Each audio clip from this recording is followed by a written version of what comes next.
Wala musidɓe assalamu alaikum min salmini wonde teddugal meɗen hewti ka meɗen maali haray ko jawo natana hewtini men ga musidɓe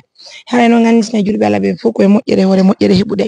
on tini en arno ka meɗen ñasagal darnugol julirde alhamdulillahi rabbil alamina haray bobo woni ko heɓaka meɗen ñasagal gaɗe haray on tini ɓawtu moƴƴere ko partenaire ɓe waɗi kon darnen ɗen julirde haray représentant meɗen Conakry ko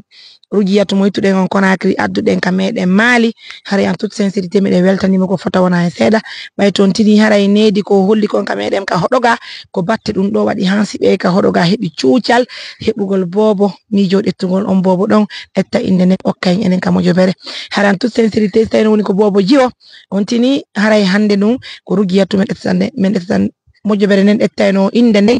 jonna ɓayto haray mo hatto jini mum ko fota wona sera par ce que o holli needi o holli teddugal o ɓanti inde mojobere ndey ka meɗen gila men ari min yi yurmede ko woni ko hakkude makko e ɓe ga haray ɗum tuno ɓanti men hoore ka hoɗo gaɗe haray meɗe welti meɗen tori Allah yo Allah okkon mo dewga sunna e farilla okkoramo jurriya ɓe Allah waɗi barki e mum sen yuri ɗo musidɓe haray en salmina taw haray baba o bobo on tini wona bobo jiyo ko bobo gorko haray noon on andi tuma wo on holli so tawi onen heeɓi moƴƴere fi inde nden en okkay ɓe wonɓe wallitade modi musidɓe ko andintingol mojobere men ne ko nangi yo Allah no waɗi barki e mum en darnay julinde nden lewru hara en darni jami'o en darni suudu en okki ndiyam en ñawdi nawnuɓe ko Allah waɗi e men musidɓe haray ko ɓe ko tambiti en ko julɓe Allah ɓen enen kadi sen heeɓi moƴƴere ko ɓen fewtinte okken ɓen nden inde ɗon ɓen julɓe Allah wonɓe wallitade yetten taw baba o bobo salminen ɓe hoɗitidugol assalamu aleykum Waalaikum assalam. ɗon ye jam Imenge jam. no hayfi E ko yettude Allah. alhamdulillah Nala e ɗon e jam. jam tun rendum ɓutti e nene bobo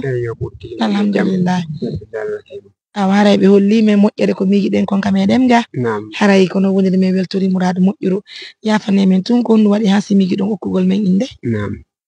Ko sabu Allah e o seena mo neldari ko nelduɗon men e ngal teddungal e diina Allah ko Allah ɓuri yiɗude ko. eyyo Ko sabu Allah e muɗum awa nde wonno zurriyaji ɗin Allah no waɗi barki e muɗum onon taalibaɓe ɓen e Allah rewni laawol e moɗon yon seenoram men o nema Allah min weltori awa min weltori e sabu Allah awa yo Allah ɓeydu moƴƴere nde Allah yo Allah firtu arsike dumba kata Allah moƴƴere ko woni hakkude leydi e kammu yo Allah yeɗo yeɗa dendagal tagore Allah boneji kadi ko yiiroto hakkude leydi e kammum ko yo Allah danda dendagal tagore Allah himi welti fota amin ya himi welti fota awa yo Allah yoɓ moƴƴere ko Allah kanko woni yoɓowo yo Allah yoɓ moƴƴereji ɗi amin ya albarka min yetti Allah min yetti on buni awa ayi haray ko noon woniri ko ɗimmo momin addi on ka meɗen mo holli men wondema bobo heɓama ga on noddimo waɗi mo hito haray on holli on hokki inde nden mojobere amen nden siko jiwoni ko kanko innitirɗon joni haray fayntiɗon jonni men inde nden ko noon o makirade pellet ko non woni awa e yumma bobo mi fokkintinmo ka labtani kono na tampere ko ɓay ko ɗum faandi ɓay haka takku galle maɓɓe hakkude ɓe ka galle kaɓe tolnaɗa woɗɗodira Allah okkitimo kutu bobo on ka laawol ɗo o ɓadike suudu maɓɓe ɗum o jibini ka laawol ɗum hoore bi salami Allah hay hunde musari ande ƴetti on sabu Allah e nde moƴƴere ɗon yami ha tawmi madame ɓe seeni ɗon kamin ɗoɓe wimi oɗo inde bobo mi okki on onon taalibaɓe jinnaɓe moƴƴuɓe amen e sabu honɗum e sabu moƴƴere nde Allah rewni e moɗon nelduɗon men awa baba wimi si tawi ko bobo suddiɗo inchallah mi okkimo inde nden Ru'iyatu Touré Allah waɗi ko bobo duhiɗo e kala mo andan ɗon hoore mon hiɗon fawi yakare e teddungal e diina l'islam kono mu ha hande mi okki on inde bobo an on ko Allah neldimi neldidi en ɗum ko hodduri e Allah waɗi awa eyyo haray on ko jarama on sabu ɗon fof albarka e mum sabu Allah andintingol ɗon kanko Rugiyatu imo wondi e needi ɓay o wari gaade haray on jikkinorimo ɗum ɗon wonno ko noddimen o holli men haray meɗen waɗi ka mojobere wondema si men heeɓi moƴƴere min senduda e wonɓe tambitade men ɓen jonna men jawle adda mbuɗi yomin gollir pigi ɗin ka meɗen lagine haray min innitiri ko ɓuuri e maɓɓe kon haray en ngal ɗo haray tigi tigi on faynti min ƴetta e inde nden mi watta ka mojobere haray noon on tini nde mojobere nde wonde yo hiide wona hande min sinkinde heeɓi duuɓi ɗiɗi e ko fawi ko yimɓe tato sinkide e mojobere goɗɗo on ko min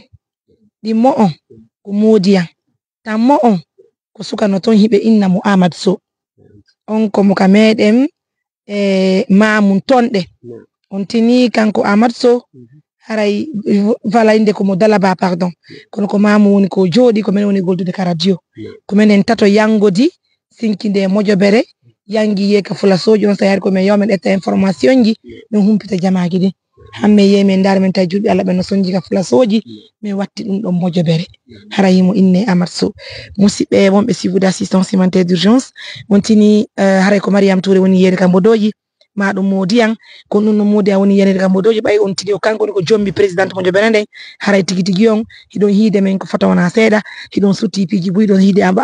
don hiide Ablay hidon hiide Abede hidon hiide Rugiyatu kono wobbe no kam mo jobere tawata kambe be ala yaltude kam bodoji kono hibe kippani pigi di muradu moƴƴiru goddo e mabbe hino inne Amadou Sow e ngal do musibbe haray teddungal ngal ne wattingal e jungo Amadou Sow haray munyike inde den in jonni kanyum Amadou Sow haray joni en jippiniri barke hore mudum ko wadande no musibbe haray himbe buino ko sa anda Amadou Sow kono Amadou Sow ko menen yangodi ko menen sinkide nde mojobere menen tato dokata yaye men jawa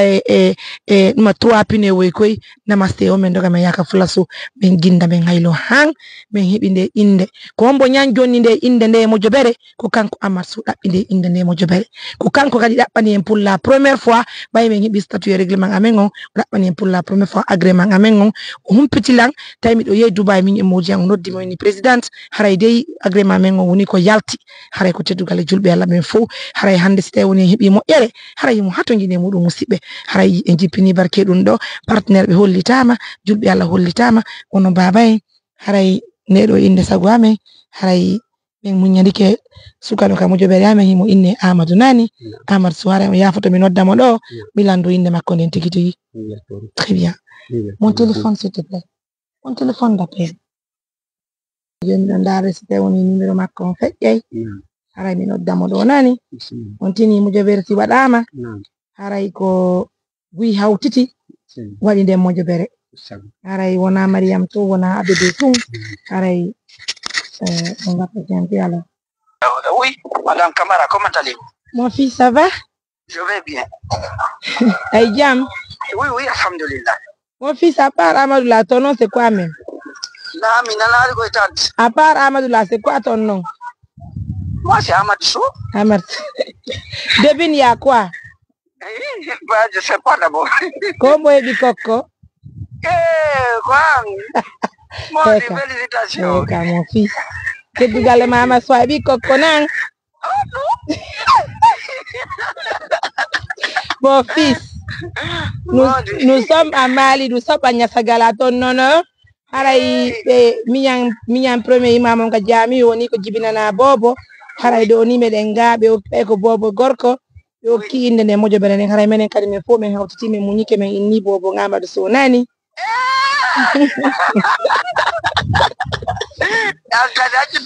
mo fiti indo baba bobo ma yo de mako kanko ni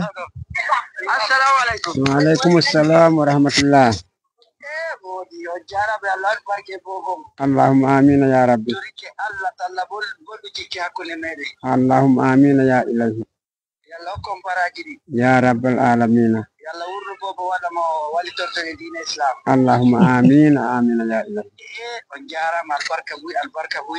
Albarka me be tori menen kadi nani. Do ko en goto haka jomirawo meden on nani